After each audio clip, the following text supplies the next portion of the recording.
پیشاب کے چھینٹے اگر کپڑوں پر لگ جائیں تو ان کے متعلق قرآن و حدیث کیا کہتے ہیں؟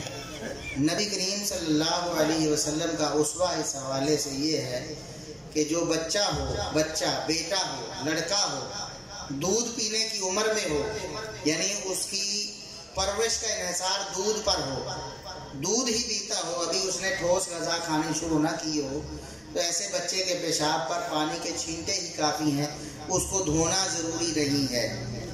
یہ نبی کریم صلی اللہ علیہ وسلم کی احادیث کا خلاصہ ہے۔ دوسرا سوال بھی یہی ہے۔ تیسرا، دشمن صحابہ سے رشتہ اور نکاح ہو سکتا ہے؟ دیکھیے، نبی کریم صلی اللہ علیہ وسلم کے جو صحابہ کرام ہیں سب سے بڑے اولیاء اللہ ہیں۔ صحابہ سے بڑا ولی کوئی نہیں، سب صحابہ سے بڑا کوئی ولی نہیں۔ اور نبی کریم صلی اللہ علیہ وسلم کی حدیث صحیح بخاری میں حدیث قدسی ہے، آپ فرماتے ہیں، اللہ فرماتا ہے، من عادى لي وليا فقد آذنته بالحرب، جس نے میرے کسی ایک ولی سے دشمنی کی، میں اللہ نے اس کے خلاف اعلان جنگ کر دیا۔ آج کے دور میں بھی اولیاء ہیں، ہمارے بعد بھی ہوں گے، قیامت تک اولیاء ہوں گے۔ جس دن اس دنیا میں کوئی ولی نہ رہا، دنیا قائم نہیں رہے گی، قیامت آ جائے گی۔ یہ قیامت کب تک نہیں آئے گی؟ جب تک ایک بھی توحید کو جاننے والا اللہ کا ولی دنیا میں موجود ہے۔ ولی آج بھی موجود ہیں، آج بھی اللہ کے کسی ولی سے دشمنی رکھنا یہ اللہ کا اعلان جنگ ہے۔ آج کے ولی اور وہ 1400 سال پہلے محمد الرسول اللہ صلی اللہ علیہ وسلم پر ایمان لانے والے اور آپ کے ہاتھ پہ بیعت کرنے والے اور آپ کی شرف صحابیت سے فیضیاب ہونے والے، وہ اولیاء اللہ، ان کی تو کیا بات ہے۔ کسی ایک ولی سے دشمنی رکھے، اللہ اس کے خلاف اعلان جنگ کر لیتا ہے۔ آپ کا کیا خیال ہے، جس کے خلاف اللہ نے اعلان جنگ کیا ہوا ہے، آپ اسے رشتہ دیں گے؟ اللہ کے دشمن کو رشتہ دیں گے آپ؟ کہتے ہیں جی شیعہ کا جنازہ پڑھنا کیسا ہے؟ دیکھیں، شیعہ کے بہت سارے گروہ دنیا میں موجود ہیں، اگرچہ ہمارے ملک میں ایک خاص گروہ، اس کی تعداد 90% سے بھی زیادہ ہے، یعنی زیادہ تر وہی ہیں۔ ہم کسی کا نام لے کر یا فلاں گروہ یا فلاں جو ایک جتھا ہے اس کا نام لینے کی ضرورت نہیں۔ ہم کہتے ہیں ہمارے محدثین، ہمارے ائمہ دین قرآن و سنت کی روشنی میں یہ فیصلہ کرتے تھے کہ جو صحابہ کرام کے خلاف زبان دراز کرنے والا ہے، ابو بکر صدیق، عمر فاروق، عثمان غنی اور دیگر صحابہ کرام، کسی ایک کے خلاف بھی فعلیہ لعنت اللہ والملائکۃ والناس اجمعین، یہ امام یحییٰ بن معین رحمۃ اللہ علیہ کا قول ہے جو ان سے بالکل صحیح سند سے ثابت ہے۔ وہ فرماتے ہیں کہ جو کسی ایک صحابی کو بھی برا کہتا ہے، اس پر اللہ کی بھی لعنت، فرشتوں کی بھی لعنت، سارے لوگوں کی لعنت، اور اس کی کوئی عزت و تکریم نہیں، اس کی کوئی عزت و تکریم نہیں۔ عقیقہ کا کیا حکم ہے؟ عقیقہ کا حکم استحباب کا ہے، مستحب ہے عقیقہ کرنا۔ اگر کسی بندے کے پاس استطاعت ہے، بچہ پیدا ہوتا ہے تو 7ویں دن، بچے کی پیدائش کے 7ویں دن، بچے کی طرف سے، بیٹے کی طرف سے 2 جانور اور بیٹی کی طرف سے 1 جانور، اور بہتر یہ ہے، اور مسنون جو ہے چھوٹا جانور ہو، بکرا، چھترا، مینڈا، دمبا، اس قسم کا کوئی چھوٹا جانور وہ اس کی طرف سے ذبح کرے، یہ مستحب ہے، اور بالکل قربانی کی طرح ہی اس کا حکم ہے۔ جس طرح قربانی کا گوشت خود کھا سکتے ہیں، رشتہ داروں کو کھلا سکتے ہیں، دوستوں احباب کو، غریبوں، یتیموں، مسکینوں، سب کو، اس طرح عقیقے کا بھی۔ داڑھی کا خط کرانا کیسا ہے؟ خط کے بھی بڑے بڑے سٹائل آگے ہیں، تو اللہ تعالیٰ محفوظ فرمائے۔ داڑھی جو ہے، داڑھی کو بڑھانا چاہیے، جو داڑھی ہے نا اس کو بڑھانا چاہیے۔ اب اگر کسی کے ناک کے اوپر اس طرح آنکھوں کے پاس بال آگے ہیں تو وہ داڑھی نہیں ہے، لیکن اس کا یہ مطلب بھی نہیں کہ یہاں رکھ کے پھر مطلب ہے ساری بوڈی بھی خالی کر لی، بالکل نہیں ہے۔ نبی کریم صلی اللہ علیہ وسلم کا جو فرمان ہے اور آپ کا جو عمل مبارک ہے، خود آپ صلی اللہ علیہ وسلم کی داڑھی مبارک جو ہے وہ سینہ ڈھانپتی، داڑیاں بڑی ہونی چاہیے، بڑی اور گھنی داڑیاں، یہ امت مسلمہ کا شعار ہونی چاہیے۔ یہ محمد الرسول اللہ صلی اللہ علیہ وسلم کی آنکھیں ٹھنڈی کریں گی قیامت کے دن۔ فضائل میں مجموعی طور پر 7 یا 700 کا عدد استعمال ہوا، اس کی کیا وجہ ہے؟ یہ قدرتی بات ہے، اللہ رب العزت اس کی حکمت جانتا ہے۔ کچھ چیزیں ایسی ہوتی ہیں انسان ٹیوا لگاتے ہیں، اندازہ لگاتے ہیں، گمان کرتے ہیں شاید یہ ہوگا اس لیے اللہ نے یہ فرمایا، شاید یہ ہوگا، لیکن 7 کا عدد زیادہ آیا ہے۔ اس کی ایک وجہ یہ بھی ہے کہ طاق ہے، طاق، ان اللہ وتر یحب الوتر، طاق اللہ رب العزت ایک ہے نا، ایک بھی طاق ہوتا ہے، تو اللہ طاق کو پسند کرتا ہے۔ نبی کریم صلی اللہ علیہ وسلم طاق کے عدد کو پسند کرتے، کھجوریں بھی کھاتے تو طاق کھاتے۔ حدیث میں آتا ہے نا کہ آپ عید کے لیے نکلتے، عید الاضحیٰ کے لیے، تو آپ صلی اللہ علیہ وسلم کچھ کھا کر نہیں نکلتے تھے، عید الفطر کے لیے نکلتے تو کچھ کھا کر نکلتے، اور وہ کھجوریں ہوتی تھیں یأکلہن بترات، آپ انہیں طاق تعداد میں کھایا کرتے۔ اب طاق 1 بھی ہے، 3 بھی، 5 بھی، 7 بھی، اور آپ صلی اللہ علیہ وسلم کے اکثر جو وظائف بتائے ہوئے ہیں وہ بھی طاق تعداد میں ہیں۔ تو ایک تو وجہ یہ ہے کہ 7 جو ہے وہ طاق عدد ہے، اور دوسرا بس جہاں جہاں اللہ رب العزت نے یا رسول اللہ صلی اللہ علیہ وسلم نے 7 کے ساتھ کسی وظیفے کو یا کسی شان فضیلت کو خاص کیا ہے تو اس کی حقیقی جو توجیہ ہے، حقیقی وجہ اللہ رب العزت ہی جانتا ہے۔ فضیلت الشیخ علامہ البانی رحمۃ اللہ علیہ کی تحقیق کے بارے میں کیا حکم ہے؟ ایک بہت بڑے محدث تھے، بہت بڑے عالم تھے، بلا شبہ اس دنیا کے وہ مجدد تھے، مجدد یعنی دینی علوم کا احیاء کرنے والے، اس میں کوئی شبہ نہیں، سمجھ گئے؟ لیکن یہ تو ایسے جیسے آپ کہیں کہ امام بخاری کی تحقیق کے بارے میں آپ کا کیا خیال ہے؟ اور امام بخاری اپنے زمانے میں جس طرح بے مثال اور یکتا تھے، علامہ البانی رحمۃ اللہ علیہ اپنے زمانے میں بالکل بے مثال اور یکتا تھے، لیکن امام بخاری رحمۃ اللہ علیہ کی بات سے بھی اختلاف کیا جا سکتا ہے دلیل کے ساتھ۔ اگر کوئی دلیل ایسی آ جائے جو ہمیں بتا رہی ہو کہ امام بخاری رحمۃ اللہ علیہ کی یہ بات درست نہیں، ایک تو ہے نا حدیث نقل کرنا کہ نبی پاک صلی اللہ علیہ وسلم کا فرمان نقل کر، اس میں تو کوئی دوسری رائے ہی نہیں، نبی پاک کا فرمان ہے نا، وہ کوئی امام بخاری کا اپنا تھوڑا ہے، نبی پاک صلی اللہ علیہ وسلم کی حدیث تو ہم نے لینی ہے نا۔ ہاں رائے ایک استنباط، ایک اجتہاد امام بخاری رحمۃ اللہ علیہ کا، قرآن حدیث سے مسئلہ سمجھنے کا ایک انداز، اگر ہم سمجھتے ہیں کہ یہ زیادہ بہتر ہے کہ قرآن کے مطابق فلاں امام کی بات ہے، حدیث کے مطابق فلاں امام کی بات ہے، تو ہم امام بخاری رحمۃ اللہ علیہ کی بات کو بھی احترام کے ساتھ چھوڑ دیں گے، اور جو زیادہ قرآن و سنت کے مطابق بات ہے اسے ہم لے لیں گے۔ اس لیے یہ سوال تو غلط ہے، تحقیق تو ان کی بڑی بے مثال ہے، لیکن اگر آپ کے پاس کبھی کوئی دلیل آ جائے کہ علامہ البانی رحمۃ اللہ علیہ کو یہاں اس حکم میں غلطی لگ گئی ہے، دلیل ان تک پہنچ نہیں پائی ہے، دوسرے عالم نے، دوسرے امام نے وہ دلیل ذکر کر دی ہے، تو آپ دلیل کی پیروی کریں۔ بات سمجھیے کہ نہیں؟ احادیث کی تحقیق و تخریج کے حوالے سے آسان کتب اور سافٹ ویئر بتائے، یہ بڑی عجیب بات ہے۔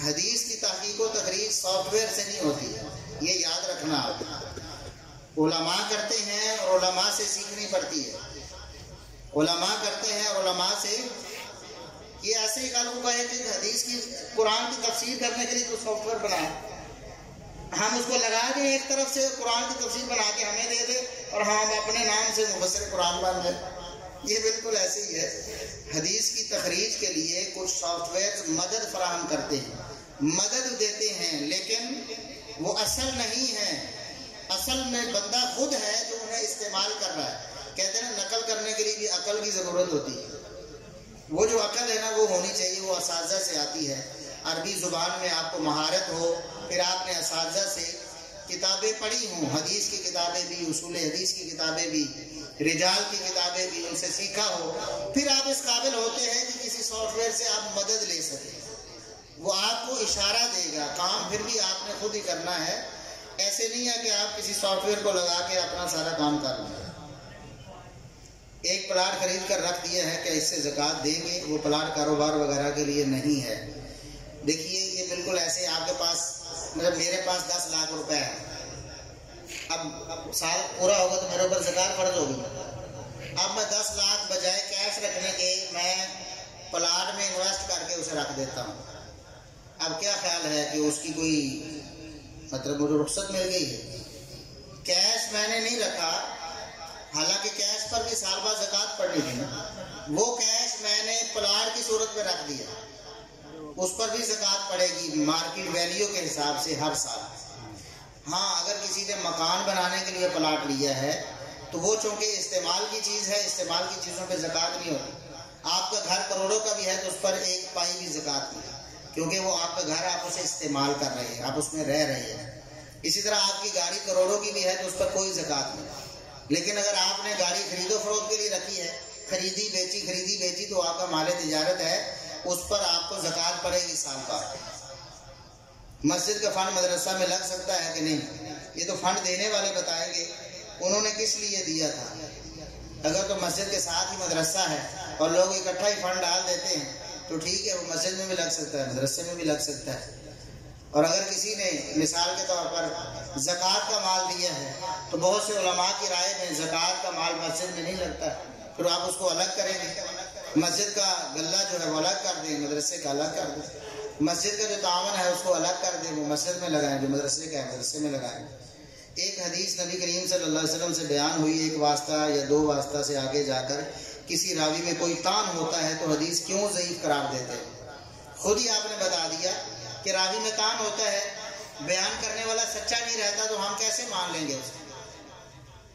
دیکھیں نبی کریم صلی اللہ علیہ وسلم سے ایک شخص بیان کر رہا ہے اور وہ جھوٹا ہے تو ہم اس کی بات پہ کیسے اعتبار کر رہے ہیں؟ حدیث کا معاملہ ہے، دین کا معاملہ ہے، اور قرآن نے یہ اصول ہمیں دیا ہے۔ سورہ حجرات میں نبی کریم صلی اللہ علیہ وسلم کو اللہ نے فرمایا کہ آپ اعلان کریں، یا ایھا الذین آمنوا ان جاءکم فاسق بنبأ فتبینوا، اگر کوئی فاسق تمہارے پاس خبر لے کے آئے تو اس پر یقین نہ کیا کرو، جا کے تحقیق کیا کرو، بغیر تحقیق کے اس کی بات مان لو گے تو ہو سکتا ہے کہ تمہیں ندامت اٹھانی پڑے، کسی کا ایسے ہی نقصان کر دو جھوٹے کی بات مان کر۔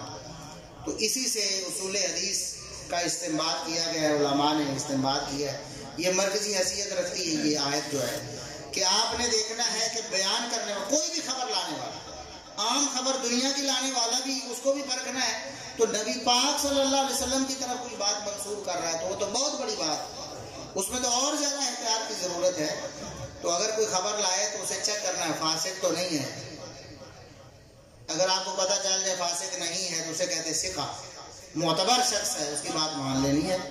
اور اگر آپ کو پتہ چلے کہ یہ فاسق ہے پھر آپ نے اس کی بات کو رد کر دینا ہے۔ اور تیسری صورت یہ ہو سکتی ہے آپ کو پتہ ہی نہ چلے یہ فاسق ہے یا نہیں، پھر بھی احتمال رکھتا ہے ہو سکتا ہے فاسق ہوتا بھی اس کی بات کو ماننا نہیں، اس لیے ہم نہیں مانتے۔ بچے کے کان میں اذان دینا قرآن و حدیث سے ثابت ہے کہ نہیں؟ دیکھیں علماء کا اختلاف اس میں ہے، ہم نے جو سمجھا ہے ہماری تحقیق میں ایسی کوئی حدیث ثابت نہیں ہے۔ جامع ترمذی میں ایک روایت آتی ہے، وہ روایت ضعیف ہے، عاصم بن عبید اللہ راوی ضعیف ہے، اس لیے وہ روایت ثابت نہیں ہے۔ کچھ علماء کی رائے یہ ہے کہ بچے کے کان میں اذان دینا ثابت ہے، یا تو اس حدیث کو صحیح سمجھتے ہیں یا پھر وہ کہتے ہیں کہ اس پر عملی تواتر ہے لیکن ان کی بات درست نہیں معلوم ہوتی۔ الانبیاء احیاء فی قبورہم یصلون، یہ روایت ضعیف ہے، اس کے بارے میں پوچھا گیا ہے کہ انبیاء اپنی قبروں میں نمازیں پڑھتے ہیں، یہ روایت ثابت نہیں ہے۔ علامہ ذہبی رحمۃ اللہ علیہ نے میزان الاعتدال میں اسے ذکر کیا اور اس کے راوی کے بارے میں کہتے ہیں کہ نقرہ، وہ غیر معروف راوی ہے اور اس روایت کے منکر ہونے کی طرف اشارہ کیا ہوا۔ ٹھیک ہے، یہ روایت ثابت نہیں ہے۔ ثابت ہو بھی جائے تو کوئی پہاڑ نہیں گرتا جو لوگ سمجھتے ہیں کہ شاید اس سے ہم کچھ ثابت کر لیں گے۔ انبیاء بھی قبروں میں زندہ ہیں، اولیاء بھی زندہ ہیں، نیک بھی بد بھی سارے ہی زندہ ہیں، سارے ہی کیا ہیں؟ تو بولو، شرمان دی گل نہیں، سارے ہی زندہ ہیں۔ وہ قبروں کی زندگی ہے، دنیا کی زندگی، اور قبر میں نیک لوگوں کو ثواب ہوتا ہے، بد لوگوں کو عذاب ہوتا ہے کہ نہیں؟ اس کا تعلق دنیا کے ساتھ نہیں، وہ قبر والی زندگی ہے، اور قبر کی یعنی برزخی زندگی جو کہ اصل میں آخرت کی زندگی ہے۔ نبی کریم صلی اللہ علیہ وسلم کے بارے میں خود سیدہ عائشہ رضی اللہ عنہا فرماتی، صحیح بخاری میں نبی کریم صلی اللہ علیہ وسلم کی وفات کا ذکر کرتے ہوئے فرماتی ہیں کہ نبی کریم صلی اللہ علیہ وسلم میری گود میں تھے جب آپ کی روح مبارک پرواز کر گئی یہ دنیا میں آپ کا آخری دن تھا اور آخرت میں پہلا دن تھا. سمجھ گئے کہ نہیں؟ دنیا کی زندگی کسی بھی مرنے والے کو حاصل ہے اور آخرت کی زندگی سب کو حاصل ہے، سب کو. ہاں، اب دنیا میں کوئی آوازیں دیتا رہے، آخرت کی جو زندگی ہے انہیں آواز سنتی، اللہ یہ کہ اللہ رب العزت جس کو چاہے جو چاہے سنا دے. اور وہ مقامات قرآن و سنت میں طے ہو چکے ہیں. قرآن و سنت نے بتا دیا کہ آپ مردے کو دفنا کے چلتے ہیں واپس تو آپ کے قدموں کی چاپ سنتا ہے. ہم نے مان لیا. کیسے سنتا ہے؟ یہ اللہ رب العزت کا معاملہ ہے، اللہ رب العزت کا کرنے والا ہے. فعال لما یرید. ٹھیک ہے. اسی طرح نبی کریم صلی اللہ علیہ وسلم نے غزوہ بدر کے بعد جو کفار وہاں مرے تھے، قتل ہوئے تھے، کنویں میں ان کو ڈالا گیا تو کنویں میں کھڑے ہو کر آپ نے فرمایا بتاؤ اللہ نے جو تمہیں وعدہ دیا تھا سچا ہوا کہ نہیں؟ رسوا ہوئے کہ نہیں تم؟ ہمیں تو اللہ نے مدد کا وعدہ دیا تھا وہ سچا ہو گیا ہے. عمر بن خطاب رضی اللہ عنہ کہتے ہیں اللہ کے رسول یہ تو مردے ہیں. اللہ کے رسول یہ تو ہو. صحابہ کا عقیدہ کیا تھا؟ مردے سنتے نہیں. نبی پاک صلی اللہ علیہ وسلم نے فرمایا، عمر رضی اللہ عنہ کو یہ نہیں کہا کہ تمہیں پتہ ہی نہیں مردے تو سنتے ہوتے تھے، نہیں. فرمایا الان یسمعون. عمر اب یہ میری بات سن رہے، اللہ سنا رہا بس. ایسے ہی جیسے ہم کہتے ہیں نا مردار حرام ہے، اصول اور قاعدہ کیا ہے؟ مردار ہے.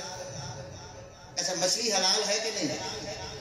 لیکن مچھلی کے حلال ہونے سے کیا کوئی قاعدہ بدل سکتا ہے کہ نہیں اب مردار حلال ہو گیا؟ نہیں بدل سکتا. اسی طرح قاعدہ یہ ہے کہ مردے نہیں سنتے. انک لا تسمع الموتى. ہے نبی آپ بھی مردوں کو سنا سکتے، نبی نہیں سنا سکتا تو وہ کون سنا سکتا؟ یہ قاعدہ ہے کہ مردے نہیں سنتے. ہاں اس قاعدے میں سے اللہ رب العزت نے ایک دو مقامات جو مستثنا کر دی ہیں، مستثنا ہے. ایک روایت بیان کی جاتی ہے کہ نبی پاک صلی اللہ علیہ وسلم نے فرمایا کہ میری قبر کے پاس جو درود پڑے گا میں اسے سنوں گا. یہ روایت بھی ثابت نہیں ہے، ایسی کوئی روایت ثابت نہیں ہے جس میں نبی کریم صلی اللہ علیہ وسلم کے درود سننے کا ذکر ہو ما بعد وفات. مرزا جیلوی جو حدیثیں پیش کرتا ہے کیا وہ صحیح ہیں اور نمبر بھی بتاتا ہے، اگر صحیح ہے تو ان کا مفہوم کیا بنتا ہے. اچھا یہ میں آپ کو پوچھتا ہوں کہ مرزا قادیانی قرآن کی آیتیں پیش کرتا تھا کہ نہیں؟ آج بھی اگر آپ کسی قادیانی سے بات کریں، پاکستان میں تو چونکہ وہ مجبور ہے بات کھل کر نہیں کر سکتے، لیکن پاکستان میں بھی اگر وہ دیکھیں کہ ماحول سازگار ہے ہم اپنی بات کر سکتے ہیں، ہمیں کوئی معاملہ ہمارے خلاف نہیں ہوگا. ہر قادیانی بچہ جوان بوڑھا کم از کم 10 آیتیں اس نے رٹی ہوئی ہیں، 10 آیتیں رٹی ہوئی ہیں. سورت کا نمبر، آیت کا نمبر، آیت کا عربی متن اور آیت کا ترجمہ وہ پڑھ کر سنائے گا. تو آپ کیا کہیں گے کہ نہیں قرآن سنا رہا ہے لہٰذا ہمیں اس کی بات سننی چاہیے. اور قادیانیوں کی بات سنو گے؟ قرآن تو سناتے ہیں، سنو گے؟ جس نے اس لیے سن لیا کہ شاید اس کی بات صحیح ہو وہ تو گیا، اس کا تو ایمان ہی. اور بھائی قرآن کیوں قادیانیوں سے آپ نہیں سنتے؟ بتاؤ کیوں نہیں سنتے؟ پڑھتے قرآن ہے نا، آپ کیوں نہیں سنتے ان سے قرآن؟ وجہ کیا ہے؟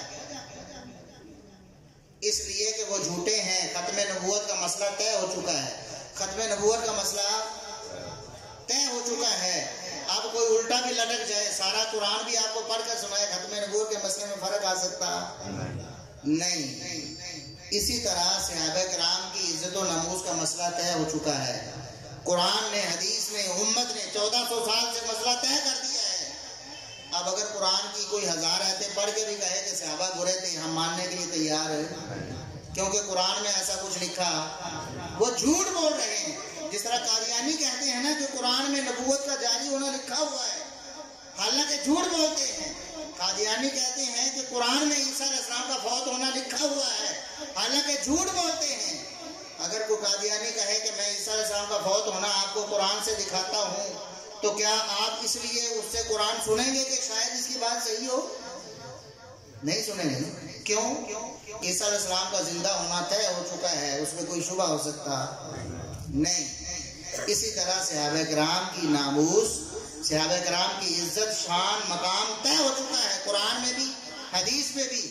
اب جو بھی قرآن پڑھ کر صحابہ کرام پر تان کرنے کی کوشش کرے گا، یہ حدیث پڑھ کر تان کرنے کی کوشش کرے گا، کذاب اور دجال ہے، جھوٹا ہے، جھوٹ بولتا ہے، قرآن اور حدیث کو اپنے مذموم مقاصد کے لیے استعمال کرنا چاہتا ہے. اب بات سمجھ گئے کہ نہیں؟ اب نمبر چاہے وہ قرآن کی آیتوں کے بتاتے ہیں قادیانی تو آپ مان لیتے ہیں، نمبر تو صحیح ہے، آیت بھی صحیح ہے، لیکن جو وہ ثابت کرنا چاہتے ہیں وہ غلط ہے۔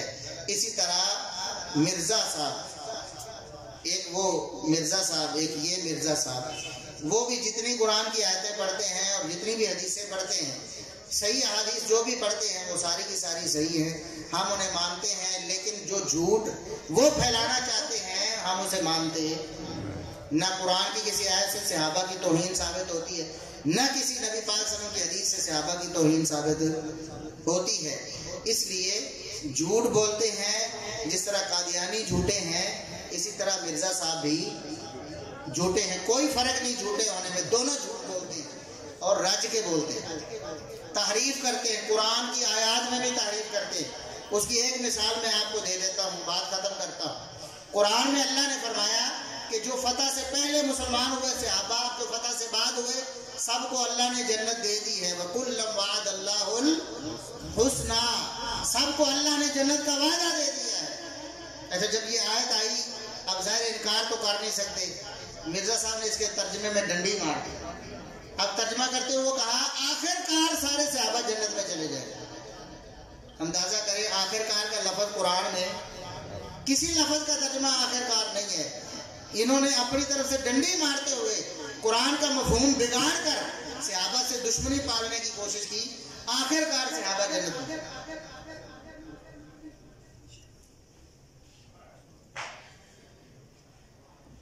کہتے ہیں کہ مرزا صاحب کہتے ہیں حضرت معاویہ ممبروں پر چڑھ کر اہل بیت کے حضرت علی پر تان کرتے تھے، لعنت اللہ علی الکاذبین۔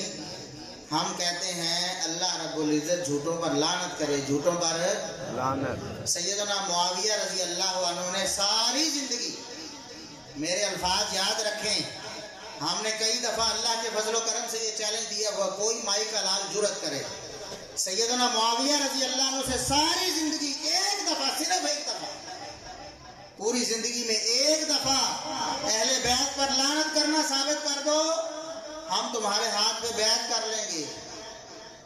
لیکن جھوٹو تم ساری زندگی ثابت کر سکتے نہیں، ڈھیل بن کر کبوتر کی طرح آنکھیں بند کر کے ساری زندگی گزارے کوئی ہماری ایک بات کا جواب نہیں دے سکتا۔ ہم نے بارہا یہ چیلنج دیا ہے، کوئی ایک روایت پیش کرو جس کی سند صحیح ہو اور سیدنا معاویہ رضی اللہ عنہ سے یہ ثابت ہو کہ انہوں نے اہل بیت میں سے کسی کی توہین کی ہو، ایک روایت لے کر آؤ، ایک روایت، زیادہ کا مطالبہ نہیں، ایک روایت لے کر آؤ۔ یہ جھوٹے ساری زندگی ایک روایت پیش نہیں کر سکیں گے۔ ہم اللہ کے فضل سے یہ بات ثابت کرتے ہیں کہ سیدنا معاویہ رضی اللہ عنہ اہل بیت سے محبت رکھتے تھے۔ کیا کرتے تھے؟ اہل بیت سے محبت رکھتے تھے اور دل و جان سے محبت رکھتے تھے۔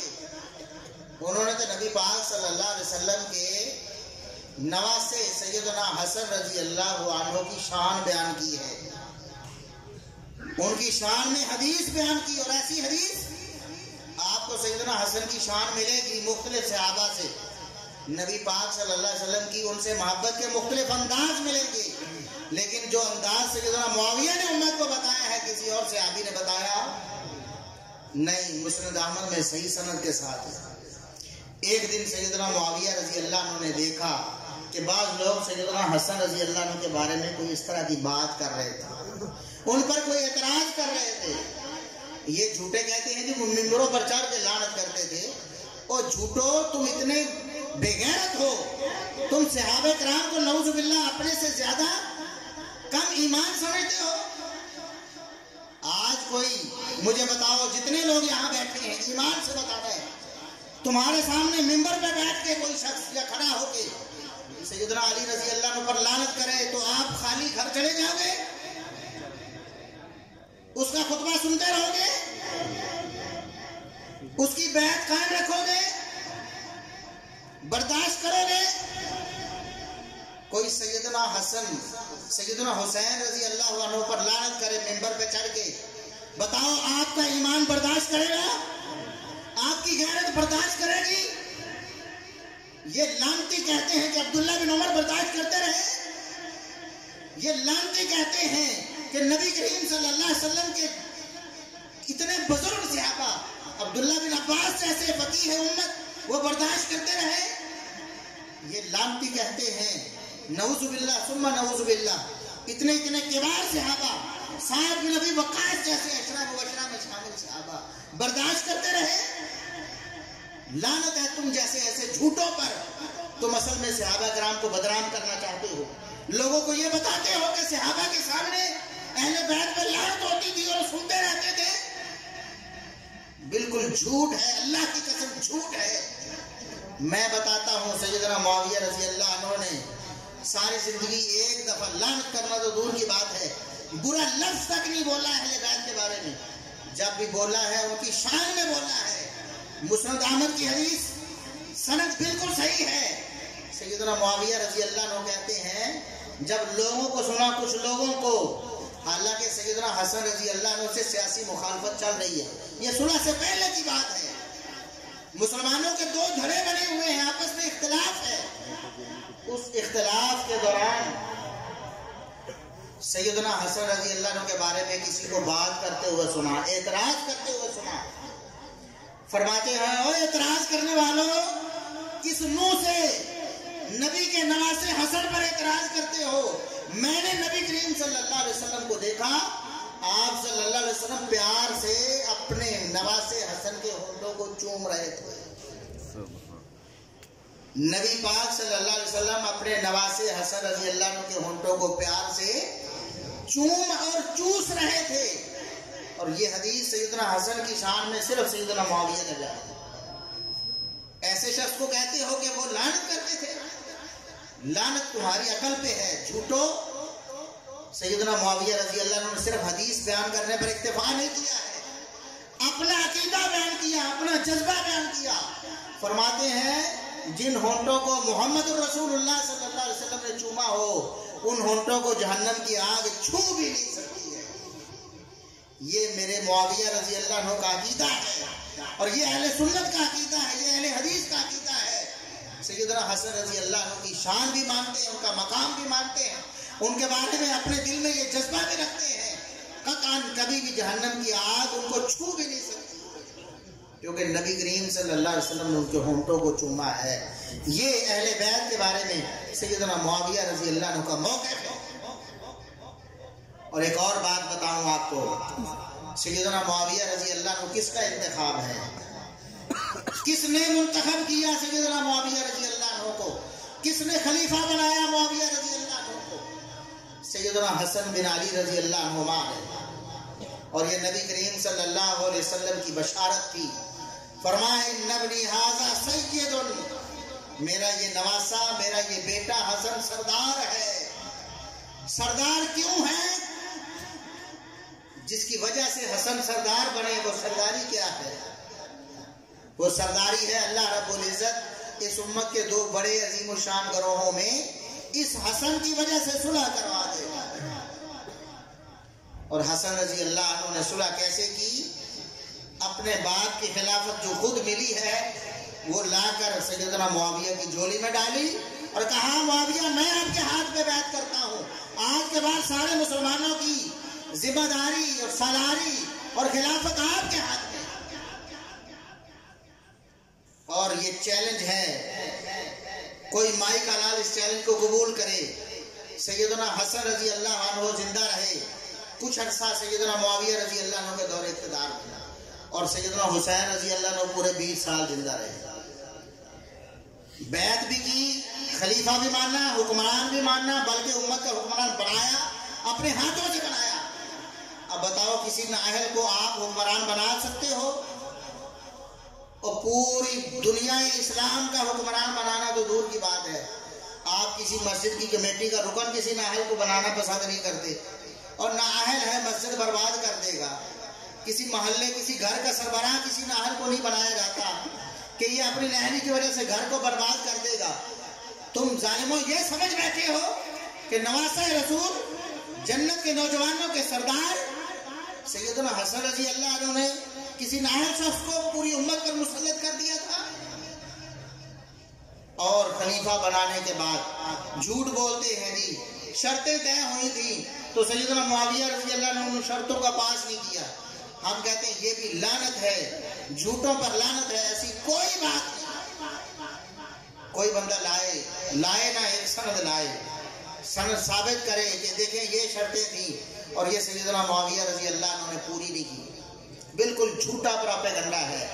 سیدنا حسن رضی اللہ عنہ کچھ عرصے بعد فوت ہو گئے، دنیا سے چلے گئے، شہید ہو گئے، لیکن ان کے بھائی سیدنا حسین رضی اللہ عنہ پورے 20 سال زندہ رہے، پورے 20 سال۔ سیدنا معاویہ رضی اللہ عنہ کے دور خلافت کتنا ہے؟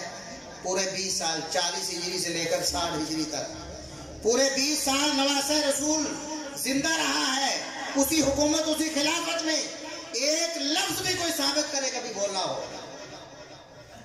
جاؤ چیلنج ہے اور بتاؤ صحابہ بول دیتے تھے کہ نہیں بول دیتے؟ کسی کی غلطی دیکھتے اصلاح کرتے تھے کہ نہیں کرتے؟ چاہے وہ کتنا ہی بڑا صحابی کیوں نہ ہو۔ مثال کے طور پر سیدنا عمر فاروق رضی اللہ عنہ، جب انہوں نے ارادہ کیا کہ میں حج تمتع کے بارے میں لوگوں کو روکوں نا کہ حج تمتع نہ کیا کرو، اکٹھا ایک ہی مہینے میں کچھ دنوں میں آ کر تم عمرہ بھی کر لیتے ہو، حج بھی کر لیتے ہو، باقی سارا سال بیت اللہ ویران بنا رہتا ہے، تو عمرے کے لیے الگ آیا کرو، حج کے لیے الگ آیا کرو، میری یہ رائے ہے، میں لوگوں کو کہوں۔ اس پر عبداللہ ابن عمر رضی اللہ عنہ جو بیٹے ہیں سیدنا عمر کے، وہ بول اٹھے، کہتے شریعت محمد صلی اللہ علیہ وسلم پر نازل ہوئی ہے، میرے باپ پر نازل ہے نہیں ہوئی، لہٰذا ہم نہیں سمجھتے کہ عمر رضی اللہ عنہ کو ایسا کہنا چاہیے۔ انہوں نے کہا بھی نہیں، خواہش کا اظہار کیا۔ تو صحابہ کرام ٹوک دیتے تھے، تھوڑی سی بھی غلطی ہوتی ٹوک دیتے تھے۔ اسی طرح سیدنا علی رضی اللہ عنہ نے اپنے دور خلافت میں کچھ لوگوں کو زندہ جلا دیا، وہ واقعی قابل معافی نہیں تھے، ان کو ختم کیا جانا تھا، ان کی سزا موت ہی تھی، لیکن انہوں نے ان کو مارا زندہ جلا کر۔ عبداللہ ابن عباس بول اٹھے، عبداللہ بن عباس رضی اللہ عنہما، یہ بھی نبی کریم صلی اللہ علیہ وسلم کے چچا زاد ہیں، عباس کے بیٹے، وہ علی بھی چچا زاد ہیں، اہل بیت کے فرد ہیں۔ عبداللہ بن عباس بول اٹھے، کہتے اگر علی کی جگہ میں ہوتا تو میں ان کو زندہ نہ جلاتا، ان کو میں قتل کرتا، زندہ نہ جلاتا، کیونکہ نبی کریم صلی اللہ علیہ وسلم نے فرمایا ہے لا تعذبوا بعذاب اللہ، اللہ کا عذاب آگ اللہ کا عذاب ہے، کوئی شخص اللہ کا عذاب دینے کا مجاز نہیں، اللہ کا عذاب صرف اللہ ہی دے سکتا۔ سیدنا علی رضی اللہ عنہ کے سامنے یہ حدیث نہیں آئی تھی، بعد میں پتہ چلا، تو بہرحال جب وہ دیکھتے کہ معاملہ غلط ہوا ہے تو ٹوک دیتے تھے۔ مجھے بتاؤ کہ نواسہ رسول سیدنا حسین رضی اللہ عنہ کی جرأت اور بہادری میں کسی کو شبہ ہے؟ ظالموں، تم نے لوگوں کو یہ باور کروایا ہے کہ پورے 20 سال سیدنا حسین رضی اللہ عنہ چپ رہے، ڈرتے تھے معاویہ سے۔ نعوذ باللہ ثم نعوذ باللہ، اگر ایک کام بھی خلاف شریعت ہوتا، نبی کا نواسہ حسین بول اٹھتا اور کہتا کہ معاویہ تمہارا یہ کام سنت کے مخالف ہے، اس کو درست کرو، لیکن ایک بھی موقع پہ سیدنا معاویہ رضی اللہ عنہ کے خلاف ایک لفظ بھی سیدنا حسین رضی اللہ عنہ نے بولا نہیں ہے۔ تم کیسے کہتے ہو؟ نعوذ باللہ، وہ اہل بیت پر لعنت کرتے تھے، شرم نہیں آتی؟ سیدنا حسین رضی اللہ عنہ پوری زندگی مطیع و فرما بردار بن کے رہے، 20 سال سیدنا معاویہ رضی اللہ عنہ کے خلافت کے گزرے، اور امام زہری رحمت اللہ علیہ جو مسلمانوں کے بہت بڑے امام ہیں، حدیث کے بہت بڑے ستون ہیں، امام محمد بن مسلم الزہری رحمت اللہ علیہ، وہ فرماتے، تاریخ دمشق میں صحیح سند کے ساتھ ان سے ثابت ہے، وہ فرماتے ہیں سیدنا معاویہ رضی اللہ عنہ نے پورے 20 سال ایک ایک قدم اور ایک ایک فیصلہ عمر بن خطاب کی سنت اور سیرت کے مطابق کیا۔ کہتے ہیں ایک فیصلے میں بھی کبھی انہوں نے عمر بن خطاب کی سنت کو چھوڑا نہیں۔ اب بتاؤ عمر بن خطاب رضی اللہ عنہ کی سنت کیا تھی؟ یہ معاویہ رضی اللہ عنہ، ان کا دور اقتدار، دور خلافت سنہری ترین دور ہے، یہ ان کا کارنامہ ہے، یہ غزوہ بحر جسے آپ کہتے ہیں، یہ دو لفظ نہیں ہیں، یہ اسلام کا غلبہ ہے، اسلام کا سنہری دور ہے کہ اسلام ایک بر اعظم میں قید تھا، اسلام ایک بر اعظم میں قید تھا۔ غزوہ بحر کہتے ہیں سمندر پار کر کے جا کے اسلام کے جھنڈے گاڑنا۔ اسلام پہلے ایک بر اعظم میں تھا، سمندر پار کر کے اگلے بر اعظم تک پہنچا نہیں تھا. یہ سعادت اللہ رب العزت نے معاویہ بن ابی سفیان کے حصے میں لکھی تھی. ان کی سپہ سالاری میں مسلمانوں نے اسلام کو ایک خطے سے نکال کر عالمی مذہب بنا دیا. پوری دنیا میں اسلام کے جھنڈے گاڑے گئے سیدنا معاویہ رضی اللہ عنہ کے دورے سپہ سالاری اور دورے خلافت میں. یہ سیدنا معاویہ رضی اللہ عنہ ہیں. لوگ جھوٹا پروپیگنڈا کرتے ہیں. دیکھیں جھوٹ کس کے بارے میں نہیں بولے گا. اس دنیا میں سب سے معتبر ترین شخصیت محمد الرسول اللہ صلی اللہ علیہ وسلم کی. لوگ کہتے ہیں دیکھو جی اتنی باتیں تو کتابوں میں لکھی ہوئی ہیں, کچھ تو ہوگا نا. اتنی جو باتیں, اتنی جو روایتیں کوئی پیش کرتا, کچھ تو ہوگا نا. نبی کریم صلی اللہ علیہ وسلم اس کائنات کے سب سے نیک ترین انسان, سب سے افضل اور اعلیٰ انسان. آپ صلی اللہ علیہ وسلم نے مال غنیمت تقسیم کیا. صحیح بخاری کے الفاظ ہے کہ ایک شخص اٹھا, اس نے کہا کہ اعدل یا محمد, اے محمد آپ نے عدل و انصاف سے کام نہیں لیا. آپ نے عدل و انصاف سے کام نہیں لیا, آپ نے ہمارا حق کھا لیا ہے.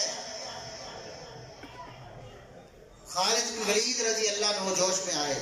سیف اللہ جنہیں کہا گیا, خالد بن ولید سیف من سیوف اللہ, اللہ کی تلواروں میں سے ایک تلوار ہے.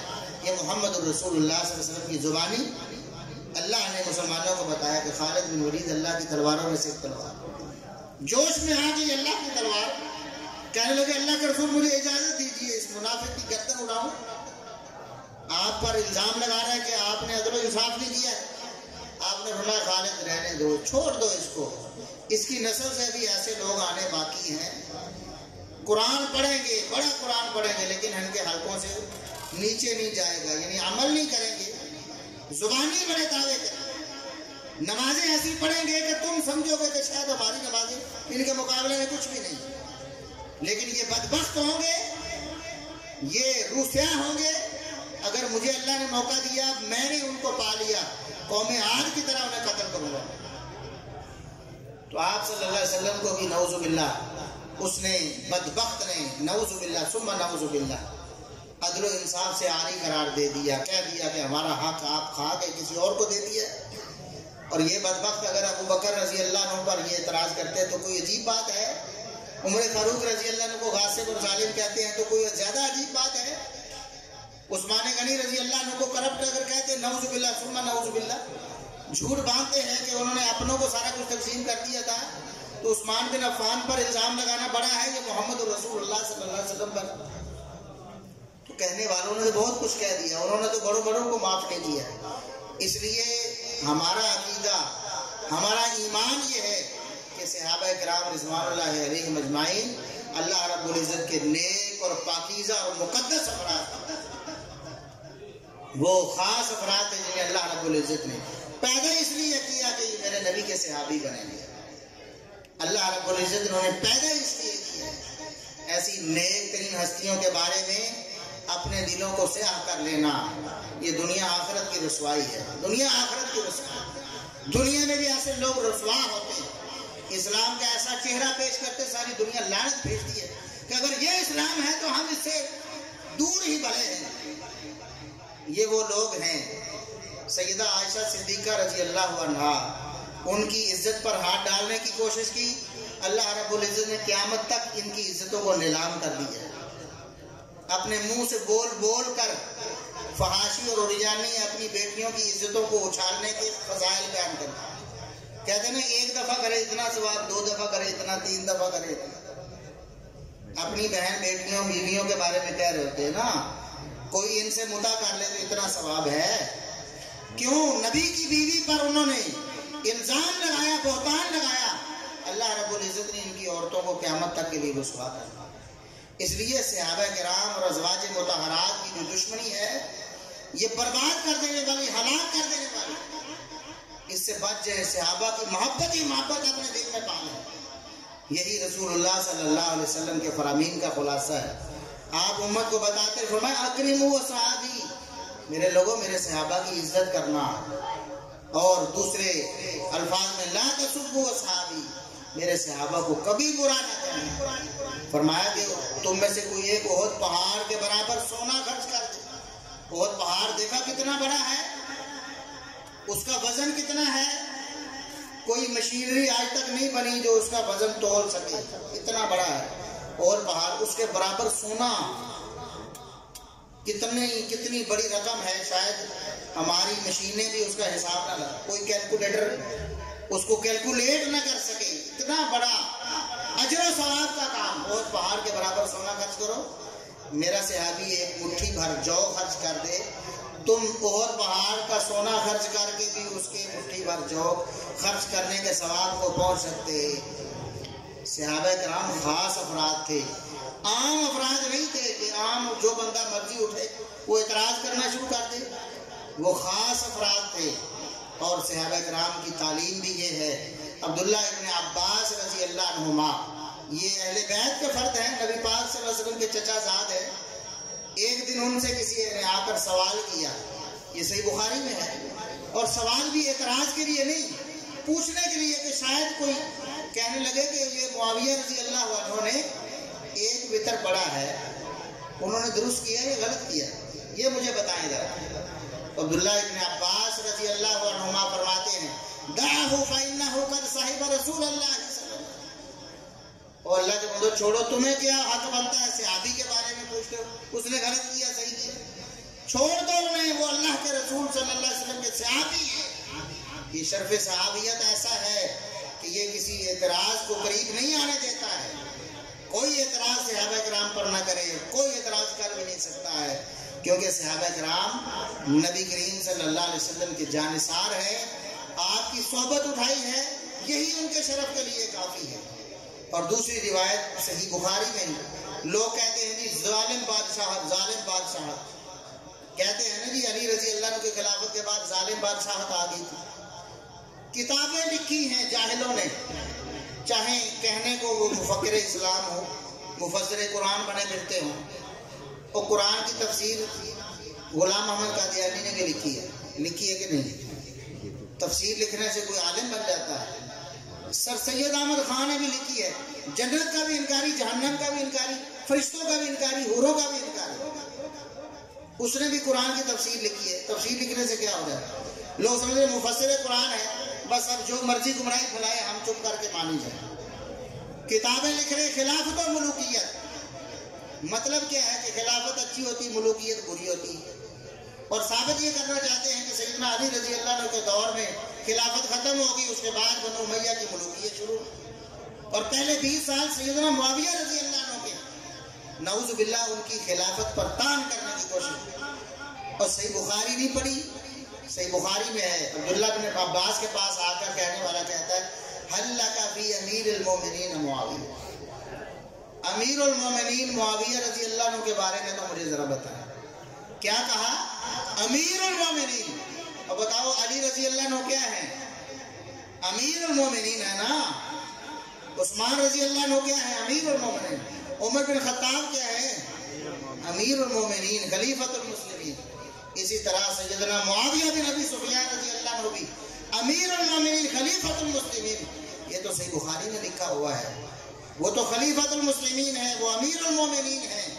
اتنی عظیم الشان شخصیات ہے، عبداللہ بن عباس جیسی شخصیت ان کو امیر المومنین کہتی ہے، ان کے سامنے کہا جاتا ہے، اس کا اقرار کرتے ہیں، واقعی امیر المومنین ہے سیدنا معاویہ رضی اللہ عنہ۔ لہٰذا یہ داستانیں چھوڑ دیں، ایک خلافت ہوتی ہے، ایک ملوکیت ہوتی ہے۔ دیکھو نظام اللہ کا چاہیے، اللہ کا نظام چاہیے، اس کو کوئی خلافت کہتا رہے، کوئی ملوکیت کہتا رہے۔ اور کہتے ہیں نا یہ خلافت عثمانیہ، یہ بھی کل کی بات ہے، خلافت، اور خلافت تو 30 سال میں ختم ہو گئی تھی، یہ کہاں سے خلافت آ؟ ایسے جھوٹے ہیں، ایک طرف دعویٰ ہے کہ 30 سال بعد خلافت ختم ہو گئی، اور دوسری طرف آج بھی کہتے ہیں ہم تو خلافت کے لیے کوشش کر رہے ہیں۔ اور جاہلو، خلافت تو ختم ہو گئی، تم کس کے لیے کوشش کر رہے ہو؟ اور اگر 30 سال بعد بھی خلافت آ سکتی ہے تو معاویہ بن ابی سفیان سے زیادہ خلافت کا حقدار کون ہے؟ جن کے بارے میں ام المومنین سیدہ عائشہ صدیقہ رضی اللہ عنہا کہتی ہیں، یہ غور کرنے کی بات ہے، ام المومنین سیدہ عائشہ صدیقہ رضی اللہ عنہا کہتی میری یہ خواہش رہی کہ اللہ میری عمر بھی معاویہ کو لگا۔ معاویہ رضی اللہ عنہ کو عام ہستی ہیں جن کے بارے میں نبی کی سب سے لاڈلی اور پیاری بیوی کہتی ہے، اللہ میری عمر بھی معاویہ کو لگا دے، میری عمر بھی معاویہ کو لگا دے۔ سعد بن ابی وقاص رضی اللہ عنہ عشرہ مبشرہ میں سے ہے، گواہی دیتے ہیں کہ میں نے عثمان کے بعد معاویہ سے زیادہ عدل و انصاف کرنے والا کوئی نہیں دیکھا۔ سیدنا ابو الدرداء رضی اللہ عنہ جلیل القدر صحابی ہیں، کہتے ہیں میں نے نبی کی نماز بھی دیکھی ہے، اور نبی کے بعد معاویہ جیسی نبی والی نماز میں نے کسی کو پڑھتے دیکھا۔ سنت کے اتنے شہدائی ہیں، خط لکھتے ہیں مغیرہ ابن شعبہ کی طرف، مغیرہ مجھے نبی کی حدیث لکھ کر بھیجو، میں نے نبی کی حدیث سننی ہے، مجھے لکھ کر بھیجو جو تو نے نبی پاک صلی اللہ علیہ وسلم سے سنا ہے، مجھے بھی وہ چاہیے، میں نے بھی یاد کرنا۔ ایک ایک موقع پر نبی پاک صلی اللہ علیہ وسلم کی حدیث کا احترام کرنے والے۔ ایک دن ایسا ہوا کہ معاویہ رضی اللہ عنہ تشریف لائے، دو لوگ اٹھ کر کھڑے ہو گئے، ان میں سے ایک عبداللہ ابن زبیر صحابی رسول ہے، سیدنا ابو بکر صدیق رضی اللہ عنہ کے نواسے ہیں، خود بھی صحابی ہیں، اٹھ کر کھڑے ہو گئے، ایک اور 7 شخص سے کھڑے ہو گئے۔ معاویہ رضی اللہ عنہ نے جب دیکھا فرمایا بیٹھ جاؤ، میں نے نبی کریم صلی اللہ علیہ وسلم کو یہ فرماتے سنا ہے، من سرہ ان یتمثل لہ الرجال قیاما، جو شخص یہ پسند کرے کہ لوگ اس کے لیے بت بن کے کھڑے ہو جائیں، اس کو سلیوٹ ماریں، جو شخص یہ پسند کرے اس کا ٹھکانہ تو جہنم ہے، میں قطعاً اس کی اجازت نہیں دیتا، میری تعظیم میں بھی تم یہ نہیں کر سکتے، حدیث کی مخالفت کو برداشت نہیں کرتے تھے۔ صحیح بخاری کی حدیث ہے، مدینہ میں آئے، کچھ لوگوں کو دیکھا لوگ مصنوعی بال لگا رہے تھے، فرمایا لوگوں تمہیں کیا ہو گیا ہے؟ میں نے محمد الرسول اللہ صلی اللہ علیہ وسلم کو سنا، آپ صلی اللہ علیہ وسلم نے نقلی بال لگانے والوں پر لعنت کی ہے، تم نے محمد الرسول اللہ صلی اللہ علیہ وسلم کی مخالفت کیوں شروع کر؟ اتنے غیور مسلمان ہیں سیدنا معاویہ بن ابی سفیان رضی اللہ عنہ۔ ایک سوال ہے کہ رافضی اور خارجی کی اصطلاح سب سے پہلے کس نے استعمال کی؟ دیکھیں رافضی کی اصطلاح کے بارے میں تو ایک روایت ملتی ہے، اہل بیت کے ایک فرد، ایک امام کے بارے میں، غالباً امام جعفر صادق ہے، کہ انہوں نے سیدنا ابو بکر صدیق رضی اللہ عنہ کی شان بیان کی، تو کچھ لوگ اٹھ کے چلے گئے، انہیں چھوڑ کے چلے گئے، تو چھوڑنے والے کو رافضی کہتے ہیں، عربی میں چھوڑنے والے کو رافضی کہتے ہیں، تو ان کا نام رافضی بن گیا کہ یہ اہل بیت کو چھوڑ کر چلے گئے ہیں۔ واقعی یہ اہل بیت کو چھوڑ گئے ہیں، یہ اہل بیت کو، جو ابو بکر کی صدیق رضی اللہ عنہ کی شان نہیں مانتا وہ اہل بیت کو چھوڑ جاتا ہے۔ باقی خارجی کی اصطلاح یہ نبی کریم صلی اللہ علیہ وسلم کی حدیث سے مستنبط ہے، آپ صلی اللہ علیہ وسلم نے فرمایا ایک قوم نکلے گی، یخرجو،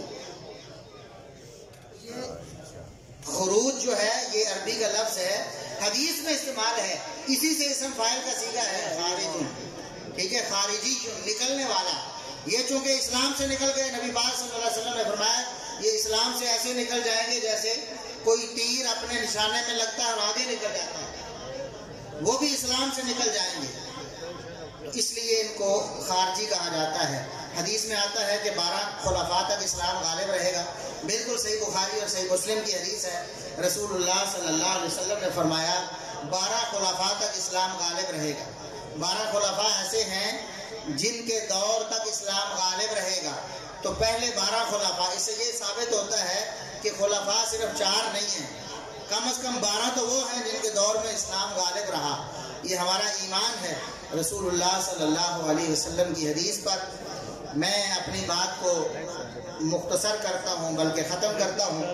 محبوب عوام مناظر اسلام فضیلت الشیخ علامہ سید سبطین شاہ نقوی حافظہ اللہ تعالی آپ کے دلوں کی دھڑکن آپ کے درمیان میں موجود ہے، میں درمیان میں زیادہ حائل نہیں رہوں گا۔